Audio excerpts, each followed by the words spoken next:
గ్రామాన్ని కదిలించండి, గ్రామంలో ఉన్న ప్రజలను మీరు కదిలించమని అడుగుతుంటున్నాము దేవా.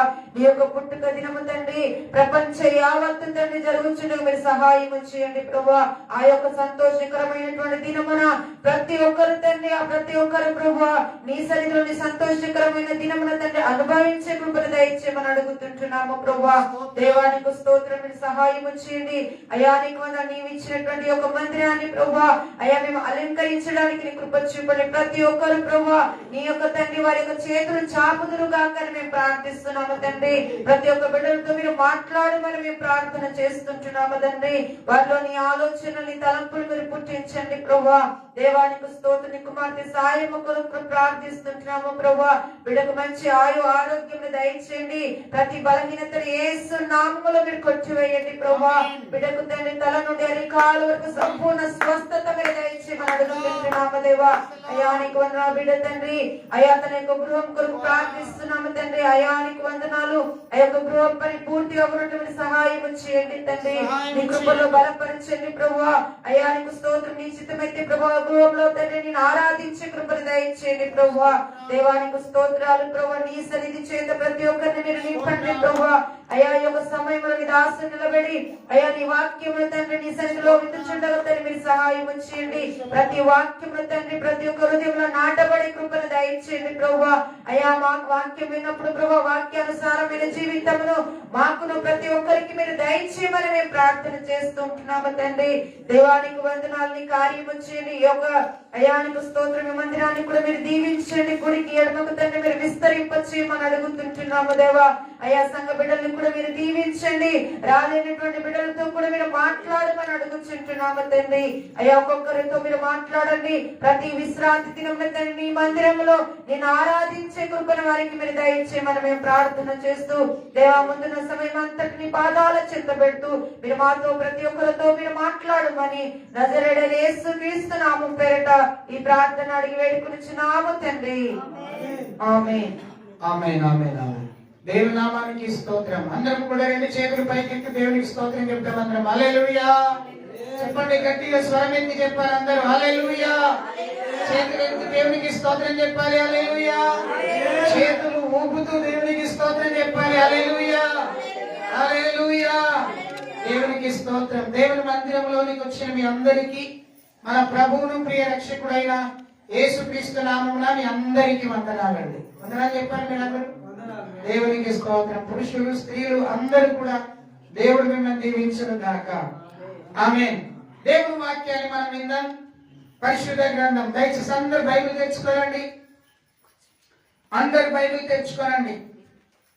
పరిశుద్ధ గ్రంథం నుండి అపోస్తుల కార్యముల గ్రంథం దయచేసి అందరూ తీసుకోనండి. 18వ అధ్యాయం 1 నుండి 4 వచనాలు నేను చదువుతున్నాను. అందరు బైబిల్ తెచ్చుకోనండి. అపోస్తుల కార్యముల గ్రంథం 18వ అధ్యాయము 1 నుండి 4 వచనాలు. పేజీ నంబరు 121 క్రొత్త నిబంధన. అటు తరువాత పౌలు ఏథెన్స్ నుండి బయలుదేరి కొరింథీయుకు వచ్చి పొంతు వంశీయుడైన అకుల అను ఒక యూదుని అతని భార్య అయిన ప్రిస్కిల్లాను కనుగొని వారి యొద్దకు వెళ్ళెను. యూదులందరూ రోమా విడిచి వెళ్ళిపోవలెనని క్లౌదియా చక్రవర్తి ఆజ్ఞాపించినందున వారు ఇటలీ నుండి క్రొత్తగా వచ్చిన వారు వృత్తికి డేరాలు కుట్టువారు. పౌలు అదే వృత్తి గలవాడు గనుక వారితో కాపురం ఉండెను. వారు కలిసి పనిచేయుచుండిరి. అతడు ప్రతి విశ్రాంతి దినమున సమాజ మందిరములో తర్కించుచు యూదులను గ్రీసు దేశస్థులను ఒప్పించుచు ఉండెను. దేవునికి స్తోత్రం. హల్లెలూయా. ప్రియమైనటువంటి దేవుని బిడ్డలారా, చదువుబడినటువంటి దేవుని యొక్క వాక్యం చాలా ప్రాముఖ్యమైనటువంటిది. అపోస్తుల కార్యముల గ్రంథము 18వ అధ్యాయం 1 నుండి 4 వచనాలు. దేవుని యొక్క వాక్యం స్పష్టంగా మనకు అక్కడ తెలియపరుస్తుంది.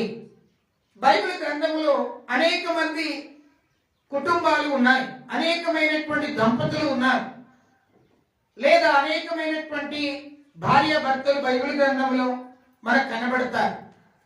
అయితే ఈ దినమున మన అపోస్తుల కార్యముల గ్రంథం 18వ అధ్యాయం 1 నుండి 4 వచనాలు చదివినట్లయితే ఇక్కడ మనకు ఒక అద్భుతమైనటువంటి చక్కని ఒక దంపతులు అనగా ఒక కుటుంబం మనకు కనబడుతుంది. ఈ కుటుంబము ఆదర్శవంతమైనటువంటి కుటుంబం. ఈ కుటుంబము చాలా దేవుని మీద ప్రేమ కలిగినటువంటి కుటుంబం. ఈ కుటుంబము దేవుని యొక్క వాక్యమునకు లోబడినటువంటి కుటుంబం. ఈ కుటుంబము దేవుణ్ణి గౌరవించేటువంటి కుటుంబం. ఈ కుటుంబము దేవుణ్ణి గణపరిచేటువంటి కుటుంబం. హల్లెలూయా.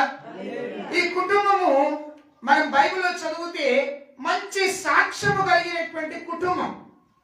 ఈ కుటుంబము దేవుని ప్రేమను, దేవుని సువార్తను, దేవుని ఎడల వారికి ఉన్నటువంటి ఆశను, కోరికను వెల్లడిపరిచేటువంటి కుటుంబం మనకి యొక్క అపోస్తుల కార్యముల గ్రంథం 18వ అధ్యాయం 1 నుండి 4 వచనాల్లో కనబడుతుంది. ఆ కుటుంబం యొక్క యజమాని పేరేమో అకుల. చెప్పండి మీరు అందరు కూడా. అకుల. అకుల అనేటువంటి మాటకు అర్థం ఏంటంటే గ్రద్ద అని అర్థం. ఏమైనా అర్థం అండి? గ్రద్ద అని అర్థం. దాని అర్థం ఏంటంటే గ్రద్ద ఎంత ఎత్తుకైనా ఎగురుతుంది, ఎంత ఎత్తులో నుండైనా క్రింద ఉన్న వాటిని తీసుకొని వెళ్ళగలిగినటువంటి శక్తివంతమైనది. ఆమె చూడండి, ఈ అకులకు తనకు ఒక చక్కని భార్య ఉన్నది. తన భార్య పేరేంటిదో తెలుసా అండి? ప్రిస్కిల్లా. ఏం పేరండి చెప్పాలి మీరందరూ? ప్రిస్కిల్లా. ప్రిస్కిల్లా అనే మాటకు అర్థం ఏంటంటే బైబిల్ ఆజ్ఞ ఇచ్చాడు, వారు ఇటలీ నుండి వచ్చి ఒక ప్రదేశంలో వారు కాపురం ఉంటున్నాడు. దేవునికి స్తోత్రం. హల్లెలూయా. కొరింథీకి వచ్చి వారు కాపురం ఉంటున్నారు. ఈ అకుల ప్రిస్కిల్లా అనేటువంటి ఈ కుటుంబము చాలా అద్భుతమైన కుటుంబం. వీరు దేవుని యొక్క సన్నిధిలో యూదులుగా పిలువబడ్డారు. వీరికి ఉన్నటువంటి వృత్తి ఏంటిదంటే, వీరు చేసేటువంటి పని ఏంటిదంటే డేరాలు కుట్టేటువంటి వారు. ఏం చేసేవారండి? డేరాలు కుట్టేటువంటి వారు. ఈ డేరాలు కుడుతూ వారి కుటుంబాన్ని పోషించుకునేటువంటి అద్భుతమైనటువంటి ఒక కుటుంబంగా కనబడుతుంది. అద్భుతమైనటువంటి కుటుంబం. వీరు యూదులుగా పిలువబడ్డారు, యూదులుగా ఉన్నారు. Praise the Lord. హల్లెలూయా. వీరి కుటుంబంలో అద్భుతమైనటువంటి సహాయం దేవుడు వీరికి అనుగ్రహించినట్టుగా మనం చదువుతూ ఉంటున్నాం. ఈ అకుల ప్రిస్కిల్లా కుటుంబాన్ని ప్రత్యేకించి ఈ అపోస్తుల కార్యముల గ్రంథంలో ఎందుకు లిఖించారు? ఈ కుటుంబం ఆదర్శవంతమైన కుటుంబం. ఈ కుటుంబానికి చాలా లక్షణాలు ఉన్నాయండి. ఈ కుటుంబానికి చాలా లక్షణాలు ఉన్నాయి. అకుల ప్రిస్కిల్లా చాలా భక్తిపరులు.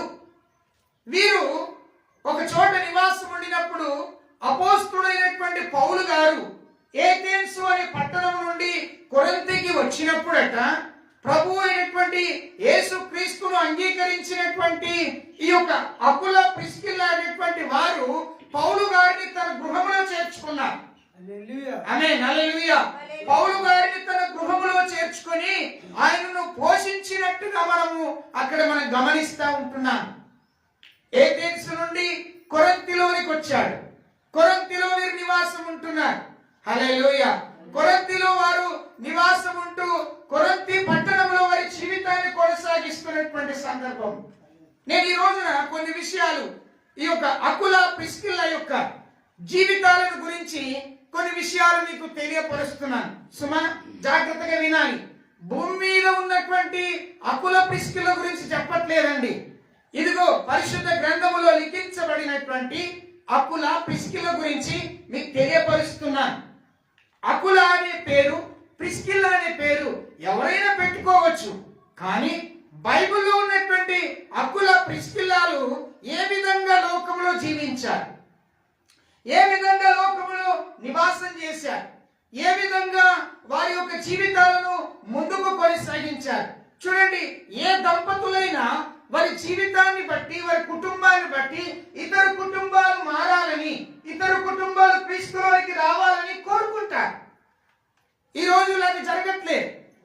ఎందుకంటే ఒక కుటుంబాన్ని బట్టి ఇంకొక కుటుంబం పాడైపోతుంది. ఒక కుటుంబాన్ని బట్టి ఇంకొక కుటుంబం లేనిపోని లక్షణాలు నేర్చుకొని కుటుంబాన్ని అస్తవ్యస్తంగా మార్చుకుంటున్నారు.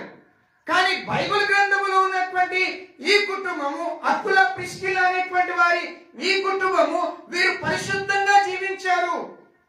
వీరి పరిశుద్ధ జీవితం ద్వారా ఏం జరిగిందో తెలుసా అండి? వారు ఒక సంఘములో ఒక మంచి ప్రధాన పాత్రను పోషించారు. సంఘములో ఒక ప్రధాన పాత్రను పోషించారు. సంఘములో ఒక మూల స్తంభములుగా వారు నిలవబడ్డారు. ప్రియమైన దేవుని సంఘమా, మనం కూడా ఏం చేయాలో తెలుసా అండి? సంఘములో మూల స్తంభములుగా మనము నిలవబడాలి. హల్లెలూయా చెప్పుదామందరమా? చెప్తామా? హల్లెలూయా. అందరము కూడా మూల స్తంభములుగా మనం నిలబడాలి. చూడండి, వాక్యం చెప్తుంది వారికి ఉన్నటువంటి ఒక 5 లక్షణాలు మీకు చెప్పి నేను ముగిస్తాను. 5 లక్షణాలు త్వరగా చెప్తాను, ఎందుకంటే ఆల్రెడీ మనకి సమయం లేట్ అయిపోతుంది. కొంతమంది లేటుగా వచ్చి తొందరగా పోవాలంటారు. దేవునికి స్తోత్రం, హల్లెలూయా. దేవునికి స్తోత్రం. తొందరగా వస్తారా? రారు.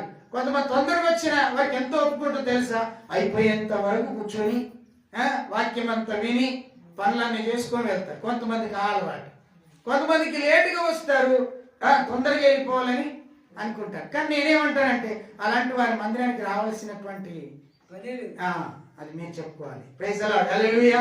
రైట్, మందిరానికి వచ్చామంటే అన్ని మర్చిపోవాలి. ఆమేన్, స్తోత్రం. మొదటి విషయం చూద్దాం.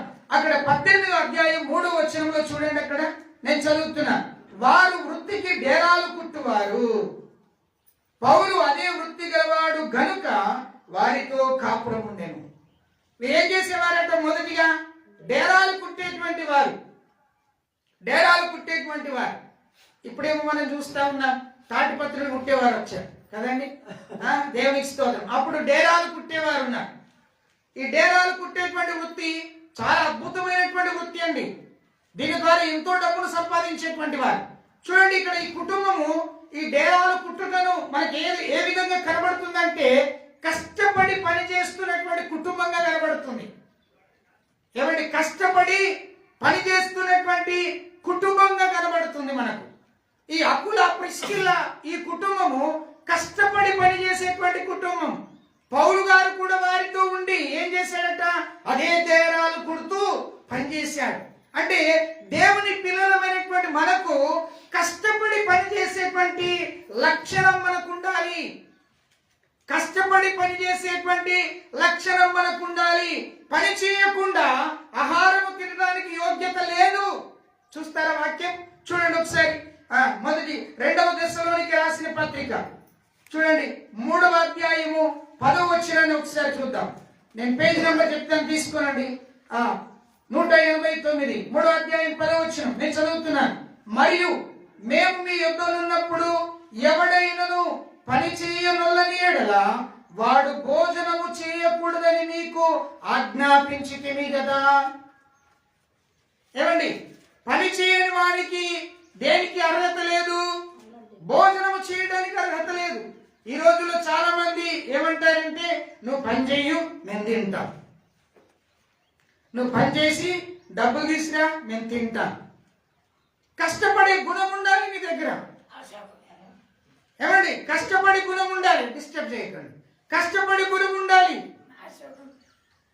కష్టపడి గుణం ఉండాలి. కష్టపడి గుణం ఉంటే దాన్ని నీవు ఆ కష్టపడినటువంటి సొమ్మును నీవేం చేయగలుగుతావు? అనుభవించగలుగుతావు. బైబిల్ చెప్తుంది, నీవు కష్టార్జితమైనటువంటి సొమ్మును నువ్వు అనుభవించాలంటే దేవుని యందు భయభక్తులు కలిగి నీవు జీవించాలి అని వాక్యం చెప్తుంది. ఈ యొక్క పౌలు గారు అలాగే అకుల ప్రిస్కిల్ల అనేటువంటి వ్యక్తులు కష్టపడుతున్నారు.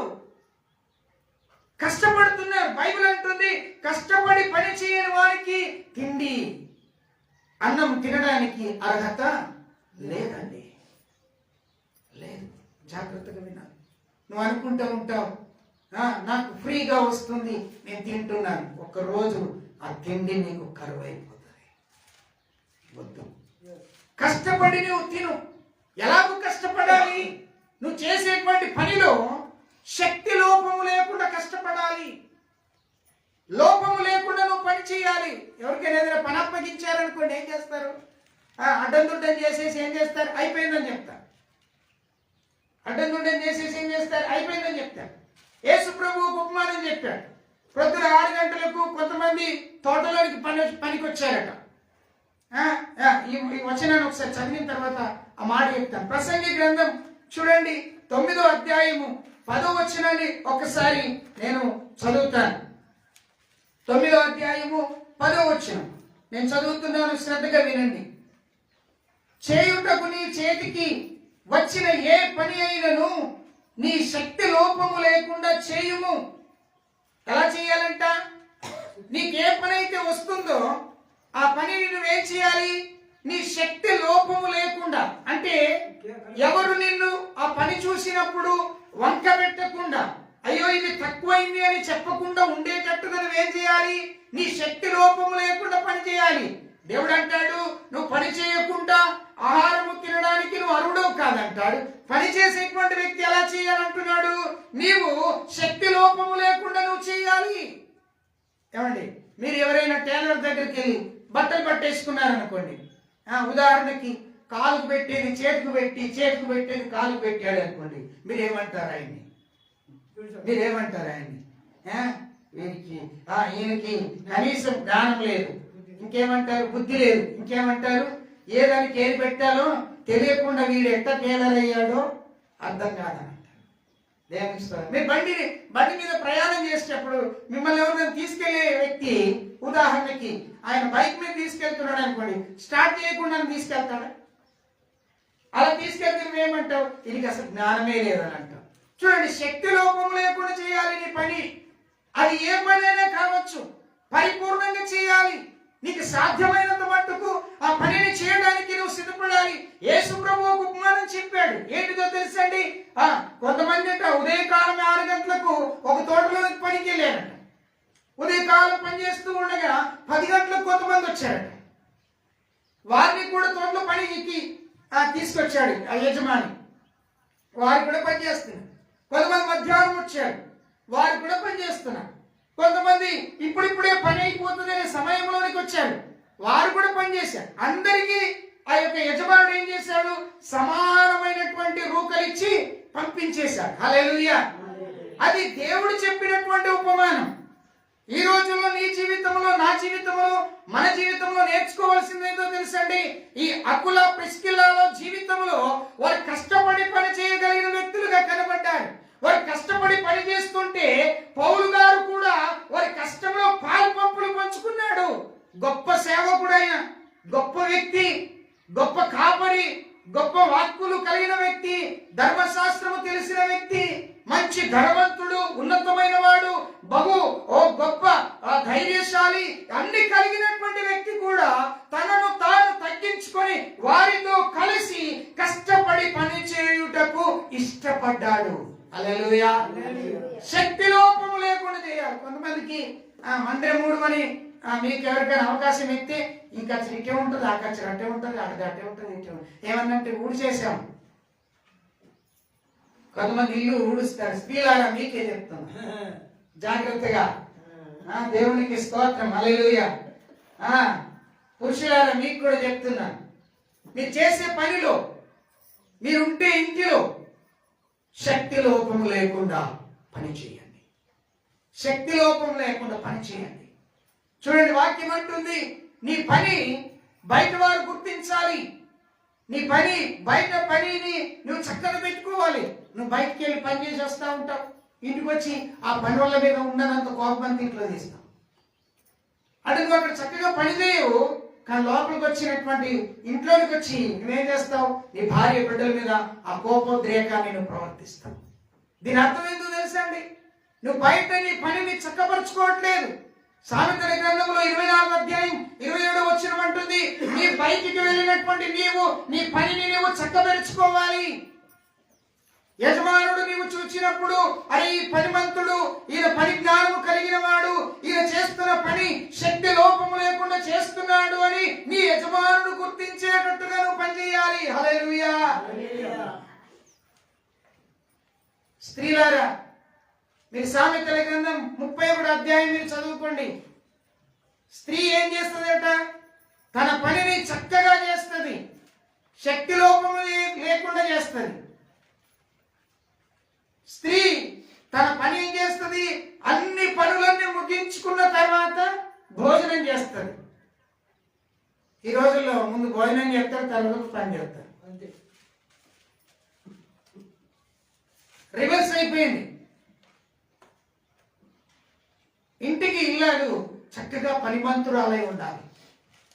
తనకి విద్య లేకపోయినా, చదువు లేకపోయినా, డిగ్రీ లేకపోయినా, ఏమండి, నీ ఇంటి యొక్క వాకిలిని చూచి నీ కుటుంబం ఎలాంటిదో ప్రజలు గుర్తిస్తారు. కనుక అకుల ప్రిస్కిల్ల వారు ఏం చేశారు తెలుసండి? ఇక్కడ వారు కష్టపడి పని చేశారు. నువ్వు కష్టపడుతున్నావా? చాలాసార్లు నువ్వు కష్టపడుతున్న కష్టం నీళ్ళ పాలైపోతుంది. చాలాసార్లు నువ్వు కష్టపడుతున్న కష్టం ఏమైతుందో తెలుసండి? ఎవరి పాలైపోతుందో తెలియదు. నువ్వు కష్టపడుతున్న కష్టం డాక్టర్ల పాలైతుంది. నువ్వు కష్టపడుతున్న కష్టం రోగంలో పాలైపోతుంది.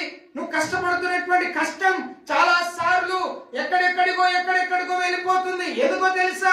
నువ్వు కష్టపడుతున్నటువంటి కష్టములో, పనిలో నీకు ఒక లోపం ఉంది. ఆ లోపాన్ని నువ్వు సరి చేసుకోవాలి. ఆ బలహీనతను సరి చేసుకోవాలి. జాగ్రత్తగా. ప్రిస్కిల్ల, అకుల వీరు శక్తి లోపము లేకుండా పనిచేస్తున్నారు. ఊరు నుండి బయటకు వచ్చారు. మీరు ఏమన్నా చిన్నవాళ్ళు అనుకుంటున్నారేంటి? అకుల, ప్రిస్కిల్ల చాలా పెద్ద ధనవంతులండి వీళ్ళు. రోమా పట్టణములో చాలా పెద్ద ధనవంతులు. అక్కడున్న పరిస్థితులు మారిపోయినాయి. పట్టణాన్ని విడవలసి వచ్చింది, కుటుంబాలను విడవలసి వచ్చింది, వేరొక ఊరికి వలస వెళ్ళవలసి వచ్చింది. ఇప్పుడు వేరొక ఊరికి వెళ్ళినప్పుడు ఏం చేయాలి? కష్టపడి పని చేయాలి. వారు చేశారు. ఆ కష్టములో దేవుని పనిని కూడా చేశారు.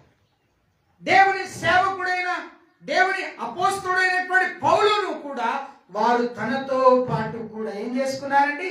కలుపుకున్నారు. ప్రిస్కిల్ల, అకుల లాంటి కష్టపడి పనిచేసే తత్వం నీకుందా? దేవుని మందిరం దగ్గర గడ్డి వీకమంటే నాకు ఆ పనుంది, ఈ పనుంది అని చెప్తారు.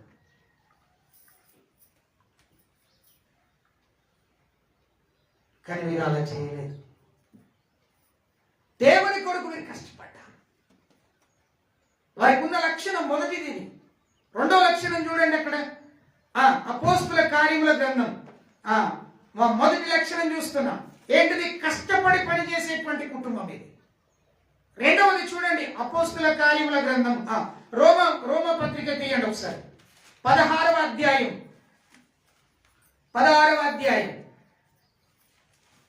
3వ వచనాన్ని ఒకసారి చదవండి.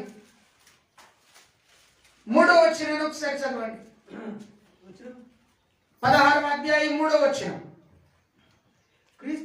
క్రీస్తు యేసునందున్న నా జత పనివారైనటువంటి ప్రిస్కిల్లాకును అకులకును, ఆకులకు కాదు అయ్యా, అకుల, దేవునికి స్తోత్రమా. ఓకే, అకులకును నా వందనములు. చాలు చెప్పుడు. పౌలు గారు రోమా పట్టణానికి ఉత్తరాన్ని రాసి రోమా సంఘానికి దేవుని మాటలు తెలియపరిచిన తర్వాత ఏం చేశాడో తెలుసండి? పౌలు గారు ఈ రోమా పట్టణంలో ఉన్నటువంటి ప్రజలందరికీ సువార్త ప్రకటించిన తర్వాత ఈ 16వ అధ్యాయం అంతా కూడా వందనాలు చెప్తా ఉంటారు. ఆ వందనాలు చెప్పేటువంటి వారిలో ఏం చేశాడో తెలుసండి? అకుల, ప్రిస్కిల్లాకును వందనములు చెప్పండి అని అంటున్నాడు. హల్లెలూయా. వారు ఎలాంటి వారు? క్రీస్తు యేసునందు నా జత పనివారు. ఆమేన్. ఏమంటున్నారు? నా జత పనివారు వాళ్ళు.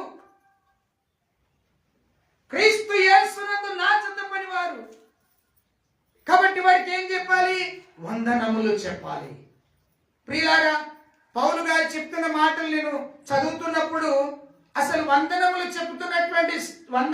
చెప్పించుకున్నటువంటి స్త్రీలలో మొదటి స్త్రీ ప్రిస్కిల్ల, అకుల కుటుంబం. ఎప్పుడు వందనాలు చెప్తారండి? ఎప్పుడు వందనాలు చెప్తారు? ఆ వ్యక్తి మనకు సహకరించినప్పుడు, ఆ వ్యక్తి మనల్ని అర్థం చేసుకున్నప్పుడు, ఆ వ్యక్తి మన కోసం ప్రయాసపడినప్పుడు, ఆ వ్యక్తి మనకు భోజనం పెట్టినప్పుడు, ఆ వ్యక్తి మనకు వస్త్రాలు ఇచ్చినప్పుడు, ఆ వ్యక్తి మనకు ఏదో రకమైన సహాయాన్ని మనకు అందించినప్పుడు మనం ఏం చెప్తాం? వారికి వందనాలు చెప్తాం. పౌలు గారు ఏం చెప్తున్నాడు? వందనాలు చెప్తున్నాడు. అంటే సహస్వార్థికురాలిగా నాతో పాటు జతపని వారైనటువంటి అకుల ప్రిస్కిల్లాకు కూడా మీరు వందనాలు చెప్పండి. ఫిలోమోనుకు అదే చెప్తాడు. నా జతపని వాడైనటువంటి ఫిలోమోనుకు వందనాలు అని అంటాడు పౌలు గారు. వందనాలు చెప్పడంలో మర్చిపోడు. జతపని వారు ఇద్దరు కలిసి పనికి వెళ్ళినప్పుడు ఇద్దరు క్షేమంగా వెళ్ళి క్షేమంగా రావాలి. వెళ్ళేటప్పుడు బాగానే వెళ్తారు. అక్కడ పని చేసేటప్పుడు ఏం జరుగుతుందో తెలియదు, కానీ మొత్తానికి వచ్చేటప్పుడు ఆ అక్క మార్గం వేరు, ఈ అక్క మార్గం వేరు. పోయేటప్పుడు కలిసిపోతారు, వచ్చేటప్పుడు విడిపోయి వస్తారు. విచిత్రం ఏంటంటే ఏదో అక్కడ జరుగుతుంది. కానీ పౌలుకి అక్కడ ఏం జరగలేదు. పౌలుకి ఏం జరిగింది? పౌలుకు జరిగిన విషయం ఏంది? వారితో కలిసిపోయాడు, వారు అతన్ని కలుపుకున్నారు. కాబట్టి అకుల ప్రిస్కిల్లాలు ఉన్నటువంటి మంచి లక్షణం దేవుని యొక్క ప్రేమను వెల్లడిపరిచారు. దేవుని సువార్త కొరకు వారు నిలబడ్డారు గనుక వారు ఏమంటున్నాడు పౌలు? నా జత పని వారు. నిన్నెవరన్నా అన్నారా? నాతో పాటు పనిచేస్తాడండి ఈయన. ఎవరన్నా నీ గురించి చెప్పారా? నా జత పని వారు అని చెప్పారా? పౌలు గారు ఎందుకు చెప్తున్నారు? ఇది సువార్తకు సంబంధించినటువంటి విషయము. ఇది సువార్తకు సంబంధించిన విషయం. అకుల ప్రిస్కిల్ల అనేటువంటి వారు దేవుని సువార్తలో పాలు పంపులు పొందారు కనుక, దేవుని సువార్తను ప్రకటించుటకు వారి హృదయాలను సమర్పించుకున్నారు కనుక క్రీస్తునందు నా జతపని వారు అని అంటాడు 9వ వచనంలో కూడా. క్రీస్తునందు మన జతపనివాడు.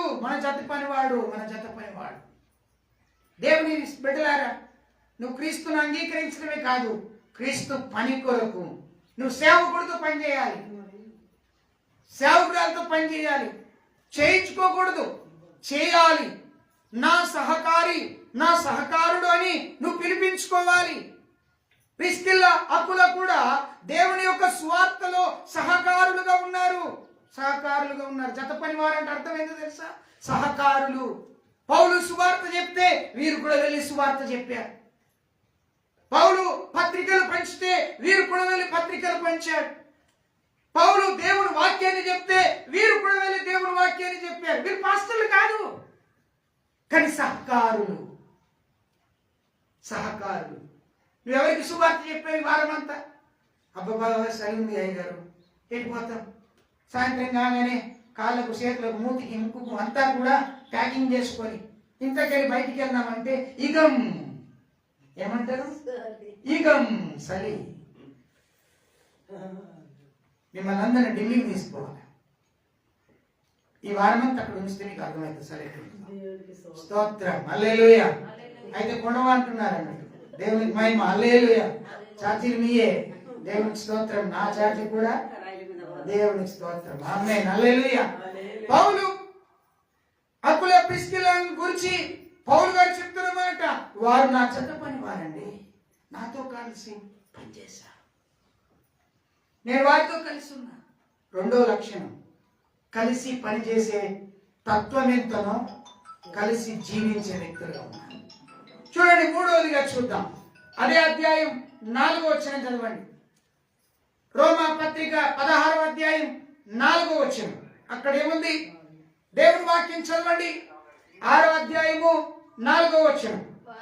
వారు నా ప్రాణము కొరకు తమ ప్రాణములను ఇచ్చుటకైనను తెగించిరి. వారు మరియు వారి ఇంట ఉన్న సంఘమునకు వందనములు చెప్పుడి. దేవునికి స్తోత్రం, హల్లెలూయా. ఏమండి, ఏం చేశారట వీరు? దేని కొరకు ప్రాణం ఇవ్వడానికి సిద్ధపడ్డారట? వారు నా ప్రాణము కొరకు వారి తమ ప్రాణములను ఇచ్చుటకైనను తెగించిరి. మాదిరి అండి ఇది. యేసు ప్రభు ఏం చేశాడు? మనుష్యులందరి కొరకు తన ప్రాణములను ఏం చేశాడు? త్యాగం చేశాడు, అర్పించాడు, మాదిరి చూపించాడు.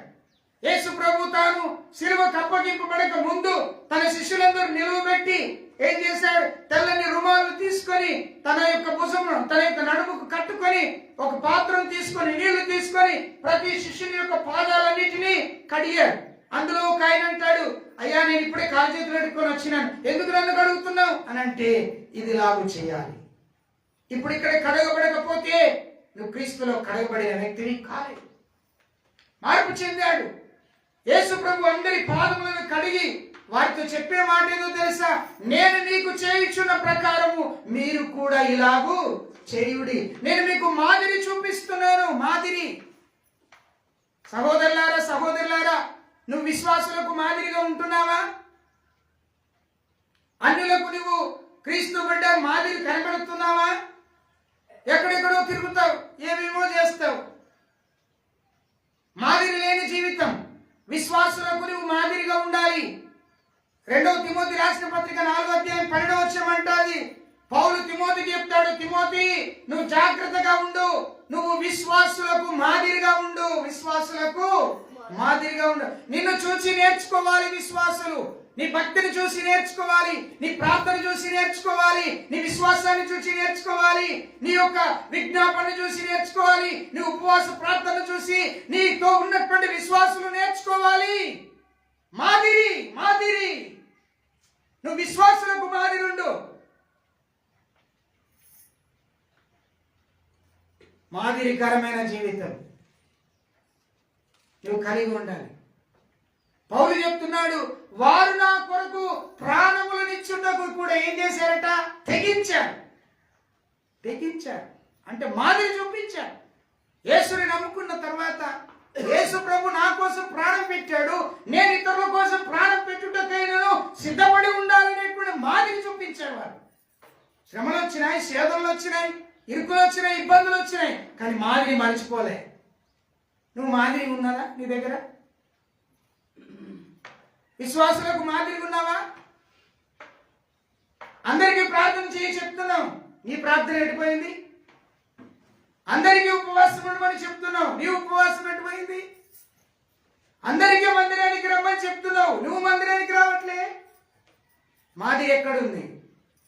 దేశాలు పట్టుకుని తిరుగుతున్నావు. జాగ్రత్త, దేవుడు హెచ్చరిస్తున్నాడు నిన్ను. మాదిరిగా జీవించు దేవునికి. దేవునికి స్తోత్రం, హల్లెలూయా.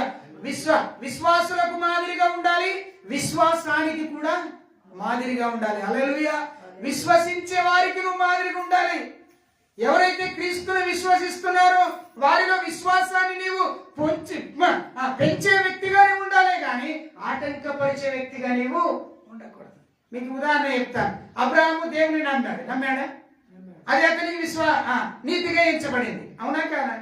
ఇప్పుడు అబ్రహాము నమ్మినప్పుడు సారా ఏం చేయాలి? ఆటంకం చేయాలి. ఏమయ్యా, అబ్రహాము లేక లేక మన కొడుకు పుట్టాడు, దేవుడు ఇమ్మంటే చెప్తావా అని ఏం చేయాలి? అడ్డం పడాలి. కానీ సారా ఏం గ్రహించిందో తెలుసా? నా భర్త అయినటువంటి, నా యజమానుడైనటువంటి అబ్రహాము దేవుని యందు కలిగి ఉన్న విశ్వాసమును నేను ఆటంకపరచాను. మనం ఏం చేస్తాం?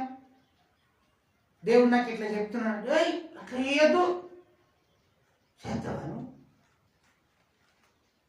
అడ్డం పడతాం. మనం విశ్వాసులకు మాదిరిగా ఉండాలి, విశ్వాసానికి కూడా మాదిరిగా ఉండాలి. యేసయ్య అన్నాడు, నీవు నమ్మిన యెడల ఈ కొండను చూచి అటు బొమ్మంటే పోతుంది అన్నాడు. నువ్వు నమ్మిన యెడల గొప్ప కార్యములను నీవు చూస్తావన్నాడు. నువ్వు నమ్మిన యెడల దేవుని మహిమను నువ్వు కనపరుచుకుంటావన్నాడు. ప్రైజ్ ది లార్డ్, హల్లెలూయా. కనుక నువ్వు విశ్వాసులకు, విశ్వాసించేటువంటి వారికి నువ్వు మాదిరిగా ఉండాలి. నువ్వు కొంతమందిని మాదిరి పెట్టుకోవాలి. అబ్రహామును మాదిరిగా పెట్టుకోవాలి. అబ్రహామును మాదిరిగా పెట్టుకోవాలి. అబ్రహాము సంతానం కోసం 25 సంవత్సరాలు వెయిటింగ్ చేశాడు. 1 సంవత్సరం ఆగదు సంతానం లేకపోతే. విశ్వాసం వీరుడైనటువంటి అబ్రహామును మాదిరిగా పెట్టుకోవాలి, పౌలును మాదిరిగా పెట్టుకోవాలి, యేసయ్యను మాదిరిగా పెట్టుకోవాలి, పేతురును మాదిరిగా పెట్టుకోవాలి. మాదిరికరమైనటువంటి జీవితాన్ని జీవించాలి. ఇక్కడ అకుల ప్రిస్కిల్లాలు కూడా మాదిరి కలిగి ఉన్నారు. వారి ప్రాణములను ఇచ్చుటకు కూడా వారు తెగించారు. హల్లెలూయా. క్రీస్తు పని కొరకు, క్రీస్తు పరిచర్య కొరకు ఎన్నడైనా నీవు నీ ప్రాణం పెట్టడానికి వచ్చావా?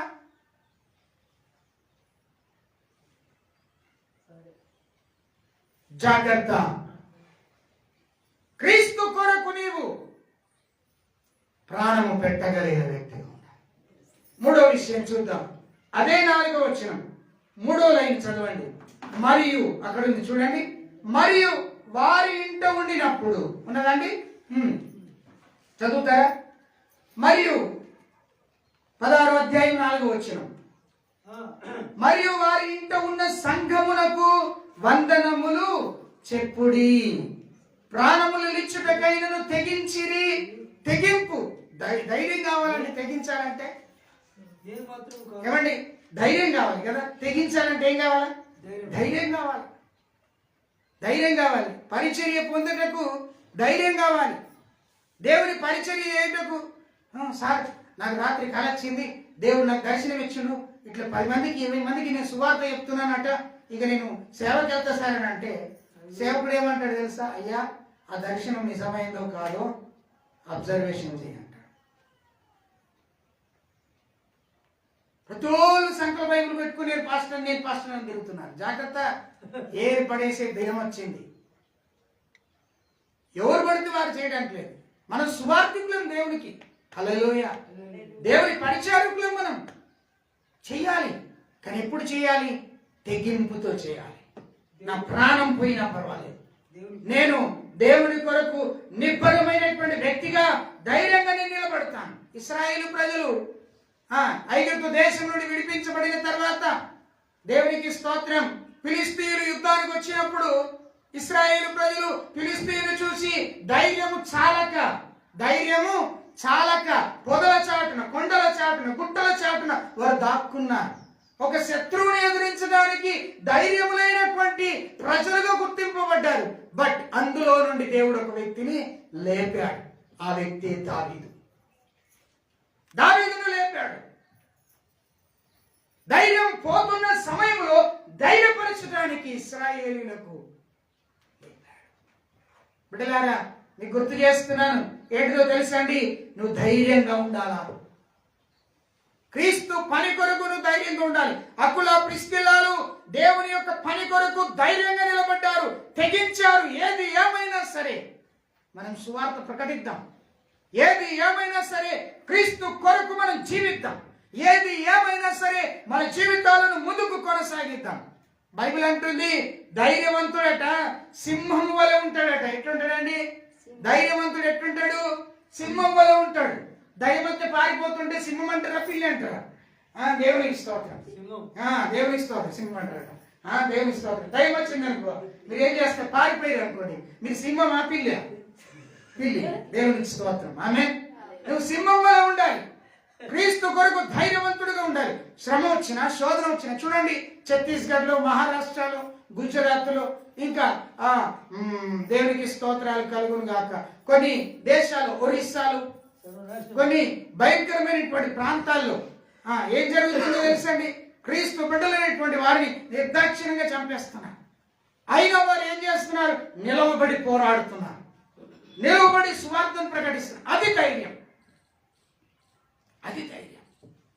సువార్త ప్రకటించేటప్పుడు ఏం పంచుతున్నామయ్యా అనగానే కాస్త మనడు బ్యాగులు పెట్టేసుకుంటూ చక్కపోతాడు.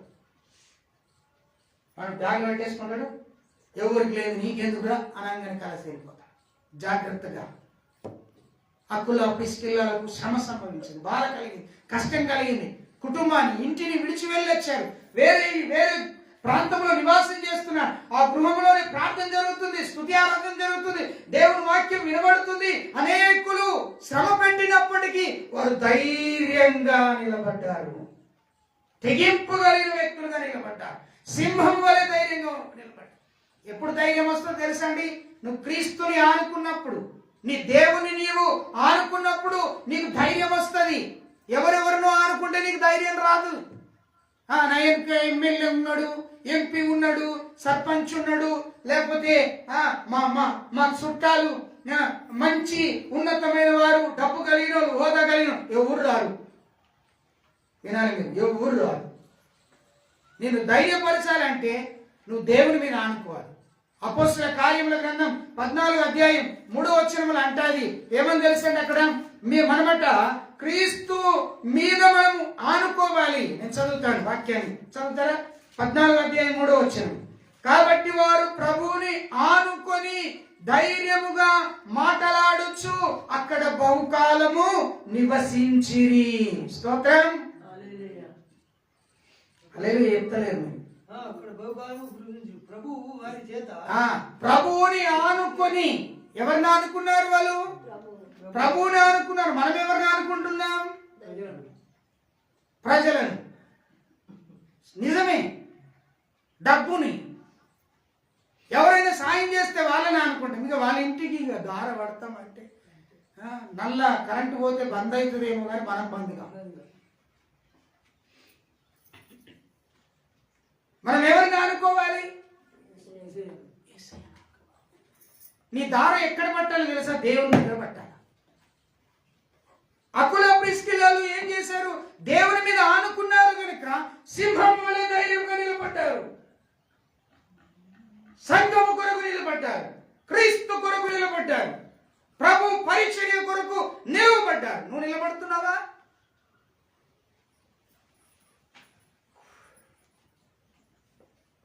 పరీక్ష చేసుకోవాలి. మీరు నిలబడుతున్నావా? సార్ మా ఇంట్లో నేను చక్కగా నిలబడ, ఇక ప్రభు పరిచర్య కొరకు నేను ఆడ నిలబడతా సార్.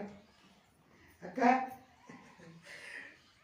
మా ఇంట్లోనే నేను చక్కగా నిలబడ, ఏం జరుగుతుందో నాకే. ఇంకొక వచనం చూద్దాం.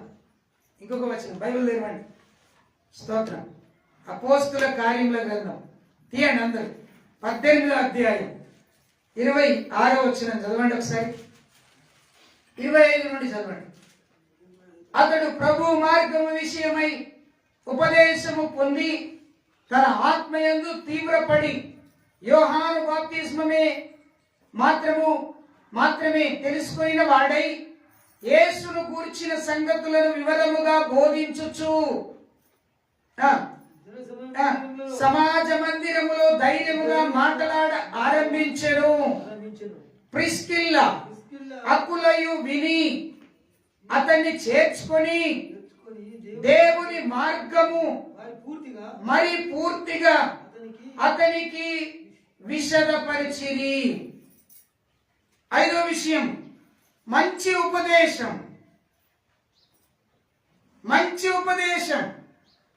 ఎలాంటి ఉపదేశం అండి? మంచి ఉపదేశం. అక్కడ అపోల్లో అనేటువంటి వ్యక్తి ఒక యూదుడు ఎఫెసుకు వచ్చాడు. ఆయన మంచి విద్య కలిగిన వాడు, ప్రావీణ్యం కలిగిన వాడు. దేవుని కూర్చున్నటువంటి వాక్యమును బోధిస్తూ ఉంటే అక్కడ ఏం జరిగిందో తెలుసా? కొంతమంది అడ్డపరిచారు. అవన్నీ వినినటువంటి వ్యక్తులు ఏం చేశారో తెలుసా అండి? ఈ యొక్క అకుల ప్రిస్కిల వాళ్ళు ఏం చేశారు? ఆ మాటలన్నీ విని అతన్ని చేర్చుకొని దేవుని మార్గములో మరి పూర్తిగా అతనికి విచారపరిచారు. పాపం అంత విద్వాంసుడే గాని, అంత మంచి వ్యక్తే గాని దేవుని గురించిన మార్గం తెలియదు అంటే మంచి ఉపదేశం అక్కడ లేదు. అకుల ప్రిస్కిల్లకు మంచి ఉపదేశాన్ని ఉపదేశించారు. అపోల్లోకు మంచి ఉపదేశాన్ని ఉపదేశిస్తున్నారు. ఈ రోజుల్లో సంఘాల్లో ఉపదేశం లేదండి. నాట్యాలు ఉన్నాయి, డ్యాన్సులు ఉన్నాయి, కేకలు ఉన్నాయి, బొబ్బలు ఉన్నాయి, వాక్యం లేదు, ప్రార్థన లేదు, సహవాసం లేదు. దేవుడు అంటాడు, కొందరిని నేను ఉపదేశకులుగా నియమించాను. ఎఫెసీ పత్రిక 4:13 అంటాడు, నేను మిమ్మల్ని కొందరిని కాపరులుగాను కొందరిని ఉపదేశకులుగా నిర్ణయించాను, ఏర్పాటు చేసుకున్నాను. ఉపదేశం అంటే ఎలాంటిది? జీవము కలిగినటువంటి ఊట లాంటిది. ఒకసారి ఆగిపోదండి. ఒకసారి ప్రారంభమైతే అది ప్రారంభమైతూనే ఉంటుంది. ఉపదేశం జాగ్రత్తగా నువ్వేం ఉపదేశిస్తున్నావు నీ పిల్లలకు, నీ కుటుంబానికి ఏం ఉపదేశిస్తున్నావు? యేసయ్య ఏం ఉపదేశం ఇచ్చాడు? పరలోక రాజ్యము సమీపించి ఉన్నది, మారు మనసు పొందండి, పశ్చాత్తాపపడండి, మీ హృదయములను మార్చుకోనండి, దేవుని వైపు మీరు తిరగండి అని ఉపదేశం ఇచ్చాడు. మరి నువ్వేం ఉపదేశం ఇస్తున్నావు?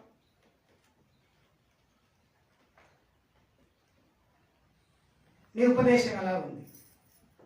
అపోల్లో ఉపదేశం తెలుసుకోలేకపోయాడు. విద్యావంతుడు, జ్ఞానవంతుడు, మంచి ఆ తెలివితేటలు కలిగిన వ్యక్తి. ఆయనకు అర్థం కాలేదు. ఆయనను చేర్చుకొని ఆయనకు ఉపదేశం చేశారట. వీళ్ళు ఎవరు? వీళ్ళు అకుల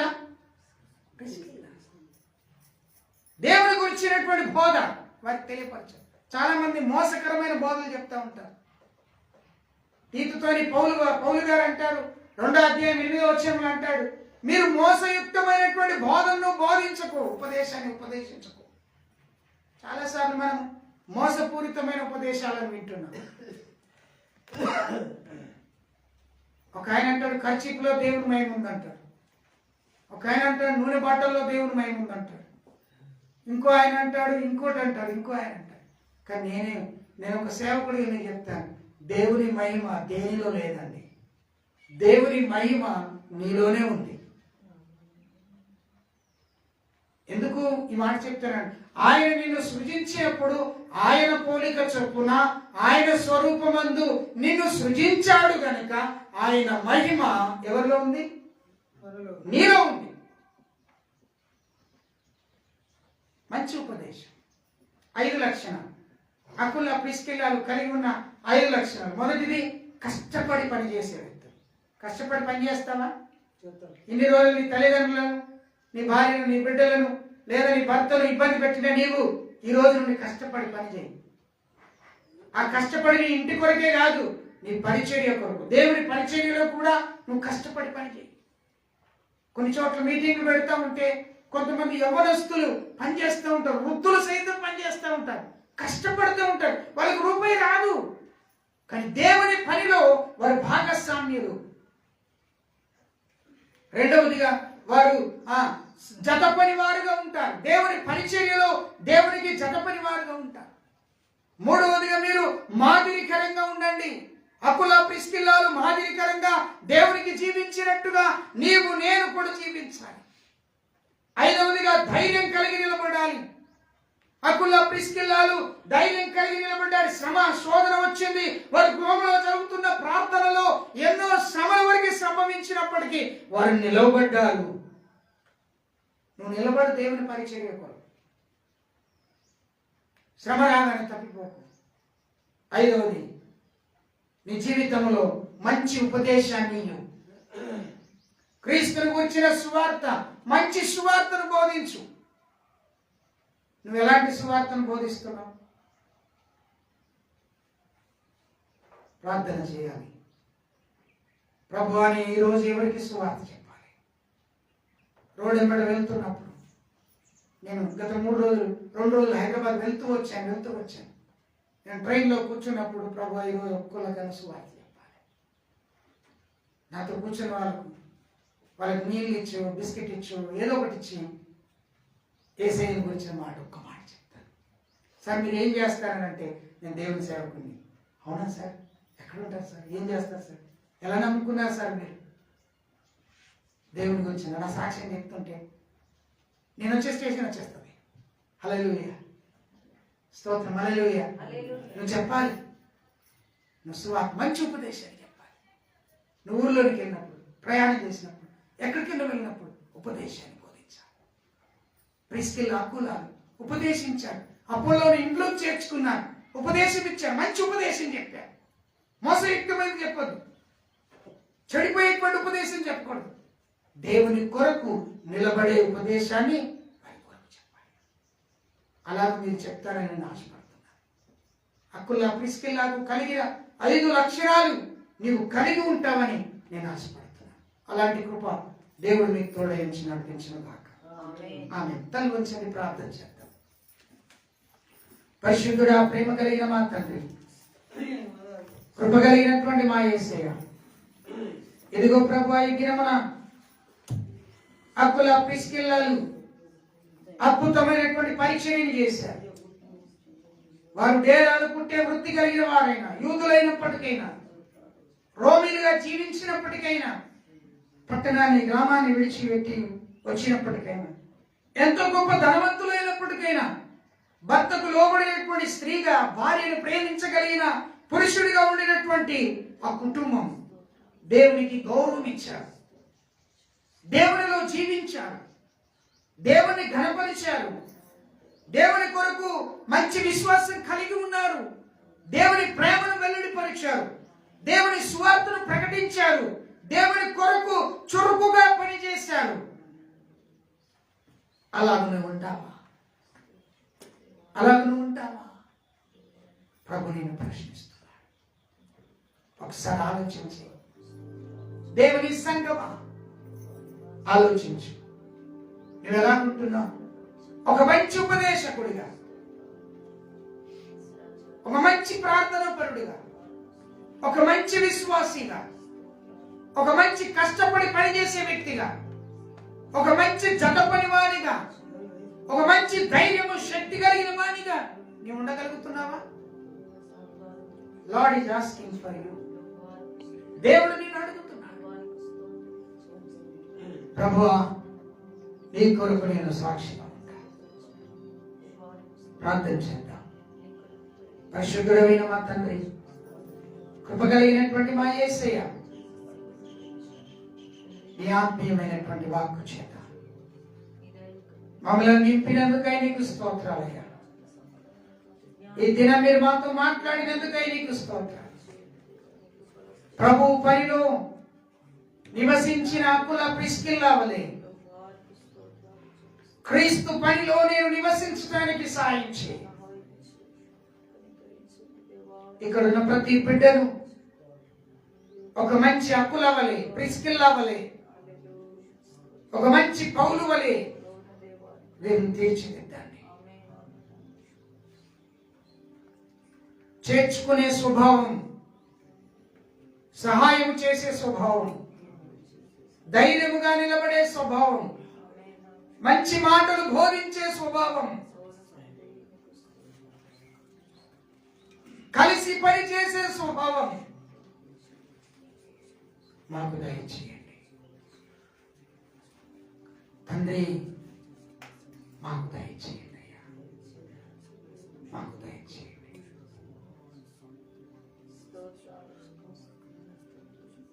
దయచేయండి. ప్రార్థన. పరిశుద్ధుడా, ప్రేమ కలిగిన మాకు పరలోకపు తండ్రి, నీకు వందనాలయ్యా. ఈ రోజున మాకు ఇచ్చిన అద్భుతమైన వాక్కును బట్టి నీకు స్తోత్రం. నీ మాట మాకు వెల్లడిపరిచి మేము అలాగూ జీవించడానికి సాయం చేయండి. ఇక్కడ ఉన్న ప్రతి బిడ్డను అలాగూ మలచండి, నీ కృపలో భద్రపరచండి. నీ ఆత్మతో నీవు నింపుమని ప్రార్థిస్తూ యేసుక్రీస్తు నామం పేరిట ఈ ప్రార్థన అడిగి వేడుకుంటున్నాము తండ్రి. ఆమేన్. మన పరమ తండ్రి అయిన దేవుని ప్రేమ, ఆయన కుమారుడు యేసుక్రీస్తుల వారి కృప, పరిశుద్ధాత్మ యొక్క నిత్య సన్నిధి దేవుడు మనకు తోడై ఉండి నడిపించి కాపాడి రక్షించును గాక. ఆమేన్. యేసు రక్తమే జయం, శిలువ రక్తమే జయం. యేసు నామమునకు సంపూర్ణ విజయము కలుగును గాక. ఆమేన్. ఆమేన్. దేవుని నామానికి స్తోత్రం. అందరికీ వందనాలు.